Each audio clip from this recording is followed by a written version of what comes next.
അയ്യയ്യോ, നമ്മുടെ സീറോ മലബാർ സഭയെ നശിപ്പിക്കാൻ നമ്മുടെ നേതൃത്വം, സഭയുടെ ആർച്ച് ബിഷപ്പായിട്ട് വന്നേക്കുന്ന തട്ടിൽ പിതാവും ബ്രാഹ്മണാനി പിതാവും സഭയെ നശിപ്പിക്കാൻ വന്നിരിക്കുന്ന ദുർഭൂതമാണോ എന്ന് നമ്മൾ സംശയിക്കേണ്ടിയിരിക്കുന്നു. കാരണം സഭയെ ഭിന്നിപ്പിക്കാനും വിശ്വാസികളെ ചിതറിപ്പിക്കാനും ഏ എല്ലാം ഇതിന് കാരണഭൂതമായിരിക്കുന്ന ഈ രണ്ട് വ്യക്തികൾ, ഈ സഭ, ഈ സിനറ്റ് ഇപ്പൊ നമ്മൾ വളരെയധികം ശ്രദ്ധിക്കേണ്ടതാണ്.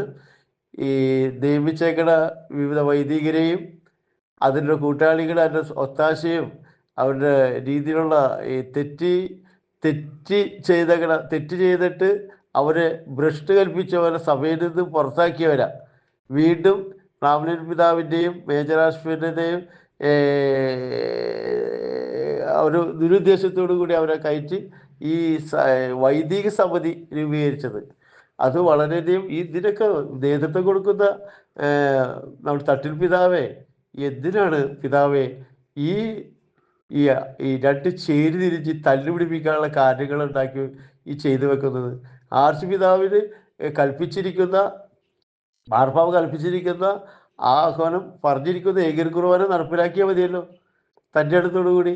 ആ ബ്രാഹ്മണൻ പിതാവും ആ തീരുമാനം, ആ മേജറാഷ് പിതാവിൻ്റെ തീരുമാനത്തിൽ അടിയുറച്ചുകൊണ്ട് വിശ്വാസികളെ അതായത് സഭാപിതാക്കന്മാരുടെ പറഞ്ഞ് മനസ്സിലാക്കിയാൽ മതിയല്ലോ. ഞങ്ങൾ വിശ്വാസികളെ തെറ്റിദ്ധരിപ്പിക്കാൻ വൈദിക സമിതി, സഭയ്ക്കെതിരാണ് ഒരു സമിതി സംഘടന. ഇപ്പൊ അങ്ങനെ വരുമ്പോ വേറെ കാര്യമുണ്ട്.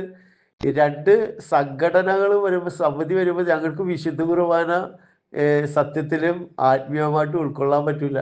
അവിടെ സംഘർഷം ഉണ്ടാവും. സംഘടനയ്ക്ക് സംഘർഷം ഉണ്ടാവും. പാർട്ടി ഇടതുപക്ഷം വലതുപക്ഷമല്ല, സംഘടന അതിൻ്റെ ഒരു ഇടമായി ദേവാലയം മാറും. ഇപ്പൊ എൻ്റെ അപ്പന് എൻ്റെ കുറച്ച് 10 മക്കളുണ്ടെങ്കിൽ 5 മക്കൾ അപ്പൻ്റെ സൈഡും അമ്മയുടെ സൈഡ് 5 മക്കളും 5 അമ്മയുടെ സൈഡ് എന്തെങ്കിലും കുടുംബത്തിൽ എപ്പോഴും കലഹമായിരിക്കുള്ളൂ. ഈ അച്ഛോ ഒരു കാര്യം പറയട്ടെ, പൗരോഹിത്യം ഒരു കൂദാശയാണ്, കുടുംബജീവിതം ഒരു കൂദാശയാണ്. ഈ പൗരോഹിത്യത്തിന് ഇത് കൂദാശ ഉണ്ടെങ്കിൽ കുടുംബജീവിതം ഇല്ലാത്തതാണ് അവർക്ക്. ഈ കുട്ടികളെ 5-6 മക്കളൊക്കെ നമ്മൾക്ക് ഉണ്ടായാൽ അത് ദൈവത്തിൻ്റെ മക്കളായിക്കൊണ്ട് സഭയ്ക്ക് വളർച്ച ഉണ്ടാവുന്നതും ഉയർച്ച ഉണ്ടാവുന്നതും വിശ്വാസികളുണ്ടാവുന്നതും സഭ കെട്ടുറപ്പുണ്ടാവുന്നതും ഈ കുടുംബം ജീവിക്കുന്ന കൂദാശയിലൂടെയാണ്. അവിടെ ആ കുടുംബത്തെ ഭിന്നിപ്പിക്കാൻ വേണ്ടി രണ്ട് പാർട്ടി ഇപ്പൊ ഞങ്ങളുടെ ഒരു കുടുംബം അപ്പനമ്മയും നമുക്ക് 2 പാർട്ടിയാവാ എന്ന് പറഞ്ഞാൽ കുടുംബത്തിൽ കലഹം മാറി നേരം ഉണ്ടാവോ? പിന്നെ എന്തിനാണ് ഈ സഭയിൽ സമിതി? പിതാക്കന്മാരെ, നിങ്ങൾ ഈ സഭയെ തകർത്ത് തരിപ്പണമാക്കാനുള്ള ഉദ്ദേശിച്ചിട്ടല്ലേ സംഘടന സമിതി രൂപീകരിച്ചാണ്, വൈദിക സമിതി. ബ്രാഹ്മണ പിതാവ് ഞങ്ങൾ അരമനയിൽ കണ്ട് സംസാരിച്ചപ്പോൾ അത് സംഘടനയിലും അത് നിയമമുണ്ടത്. ആ നിയമം ഉണ്ടെങ്കിൽ എടുത്ത് കളയണത്. നിയമം എന്താണ്? ക്രിസ്തു സംഘടന ഉണ്ടാക്കിയ, യേശു ക്രിസ്തു സംഘടന ഉണ്ടാക്കിയ ശിക്ഷകടകളെ മാനസാന്തരപ്പെടുത്തി അവരെ കൂടുതൽ ദൈവത്തിലേക്ക് അടുപ്പിച്ചാണ് കൊണ്ടുവന്നത്. അങ്ങനെ വിശ്വാസികളെ ഭിന്നിപ്പിക്കാതെ തമ്മിലടിപ്പിക്കാതെ മേജർ ആർച്ച് ബിഷപ്പ് ബ്രാഹ്മണ പിതാവും ദൈവത്തെ ഓർത്ത് ഞങ്ങളുടെ വിശ്വാസികളെ വിശ്വാസം നഷ്ടപ്പെടുത്തി കളയല്ലേ. ഞങ്ങൾ ഈ പൈശാചിക ശക്തി കടന്നുകൂടിയേക്കുന്നതാണ്. നിങ്ങളുടെ മനോഭാവത്തെ തിരിച്ചറിയേ.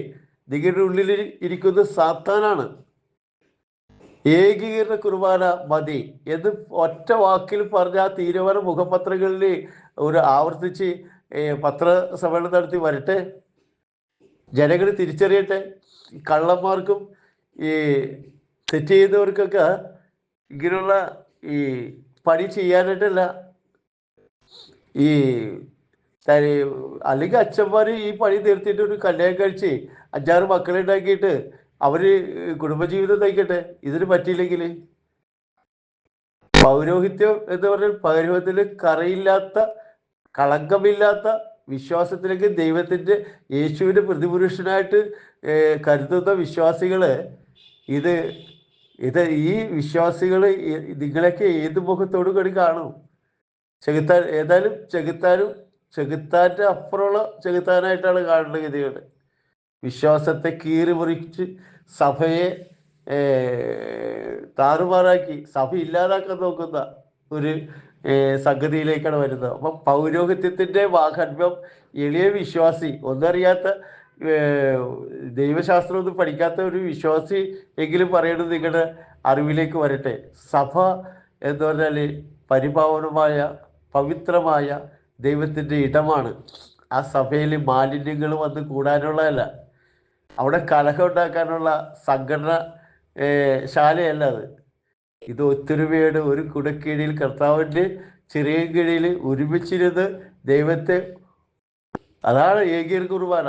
അങ്ങയുടെ തിരുസ്വരൂപം നോക്കി, കുരിശ് നോക്കി, അല്ലെങ്കിൽ കിഴക്കോട്ട് തിരിഞ്ഞ് പിതാക്കന്മാരും വൈദികരും അതിൻ്റെ വിശ്വാസികളും ഇടവാംഗങ്ങളും ഒക്കെ ഒരേ ദിശയിലേക്ക് ഏകദൈവത്തിലേക്ക്, നമ്മുടെ കർത്താവായ ദൈവത്തിലേക്ക് നോക്കി പ്രാർത്ഥിക്കേണ്ട ബലിയാണത്.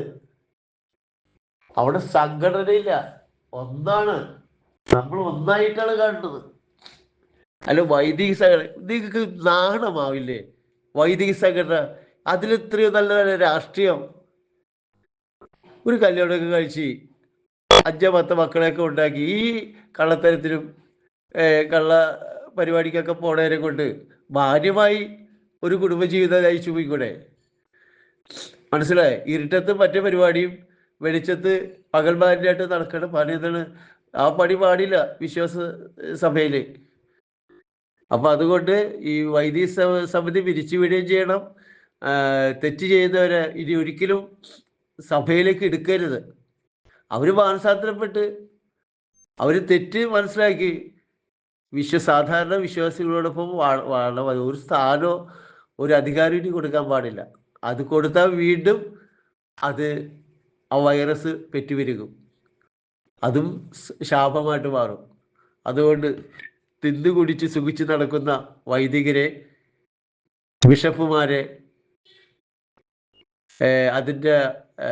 അതിന് ഊർജവും വെള്ളവും വളവും കൊടുക്കുന്ന വിശ്വാസികളായിട്ടുള്ളവരും ഇതിന് തെറ്റിദ്ധരിപ്പിക്കാൻ കൂട്ടി നിൽക്കുന്നവരൊക്കെ എല്ലാവരും ഒന്ന് മനസ്സിലാക്കുക, നമ്മുടെ യേശുവിനെയാണ് നിങ്ങളായ യൂദാസിൻ്റെ പണി. യൂദാസ് എത്ര മാന്യമാണ് ചെയ്തത്, ഒറ്റിക്കൊടുത്തുകൊണ്ട് സ്വയം ആത്മഹത്യ ചെയ്ത്. നിങ്ങളും പുറത്തും പോടില്ല, സ്വയം ആത്മഹത്യ ചെയ്യണില്ല, ഇവിടെ ഇട്ട് ഇങ്ങനെ ഞരങ്ങി നമ്മുടെ സഭയെ ഇല്ലാതാക്കുന്ന കൂടെ ദുഷ്ടപ്രേതാത്മാക്കളോ.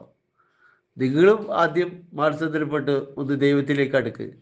ഞങ്ങളുടെ മനസ്സ് വേദനിക്കുന്നു, ഞങ്ങൾക്ക് അനുവദിച്ച വിശുദ്ധ കുർബാന കാണാൻ തടസ്സപ്പെടുത്തുന്നു. അത് മാറ്റി നമ്മോടൊപ്പം നിന്ന് ദൈവത്തോട് ചേർന്ന് നിന്ന് വിശുദ്ധ കുർബാന അർപ്പിക്കാൻ വേണ്ട സൗകര്യം ഒരുക്കിത്ത പിതാക്കന്മാരെ, നിങ്ങൾക്കൊക്കെ ഈ സ്ഥാനം തന്നിട്ട് ഈ ദുരുപയോഗം ചെയ്യണമെന്നില്ല. വിശ്വാസികളുടെ അല്ലേ ഈ സഭ? നിങ്ങൾ ആ വിശ്വാസികൾക്ക് മാതൃക കാണിക്കേണ്ടവരല്ലേ? നിങ്ങളാണ് കുത്തിത്തിരിപ്പും കുരുട്ടുബുദ്ധി കാണിച്ച ഞങ്ങളുടെ കുടുംബം എങ്ങനെ നല്ല രീതിയിലേക്ക് വളരും? അത് മനസ്സിലാക്കുക. നിങ്ങൾ പ്രസംഗിക്കുന്ന ബലിപീഠത്തിലിരുന്ന് ഭയങ്കര തത്വജ്ഞാനമൊക്കെ പറയുന്നുണ്ട്, പക്ഷേ ഇത് കപടമുഖം വെച്ചിട്ടുള്ള ഞങ്ങളെ പറ്റിക്കണ രീതിയിലുള്ള, ഞങ്ങളെ പ്രലോഭിപ്പിച്ചുള്ള കാര്യങ്ങളൊക്കെയാണ് ഈ ചെയ്തു കൂട്ടുന്നത്.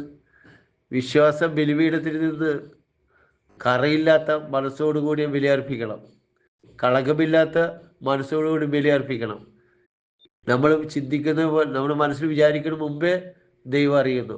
ഇതിന് ശിക്ഷ എന്തായിരിക്കുമെന്ന്, ദൈവം തരുന്നത് എന്തായിരിക്കും നമ്മൾ തിരിച്ചറിയണം. പ്രത്യേകിച്ചും അറിവുള്ളവർ, ജ്ഞാനമുള്ളവർ, ദൈവത്തെ അറിഞ്ഞവർ തെറ്റ് ചെയ്യുമ്പോൾ ദൈവം വെറുതെ വിടില്ല. ഞങ്ങളെപ്പോലെ എന്തെങ്കിലും അറിവില്ലാതൊക്കെ എന്ത് ചെയ്തു വെച്ചാൽ അത് അറിവില്ലാതെ ദൈവം പൊറുക്കും. അത്ര ഗുരുതരമായ തെറ്റുകളൊന്നും ചെയ്യാൻ ഞങ്ങൾക്കാവില്ല. ഇത് അറിവുള്ളവർ ചെയ്യുന്ന തെറ്റിനെയാണ് ദൈവം പൊറുക്കില്ലെന്ന് പറയുന്നത്. അപ്പോൾ അത് ഭയത്തോടു കൂടി നോക്കിക്കാണാം.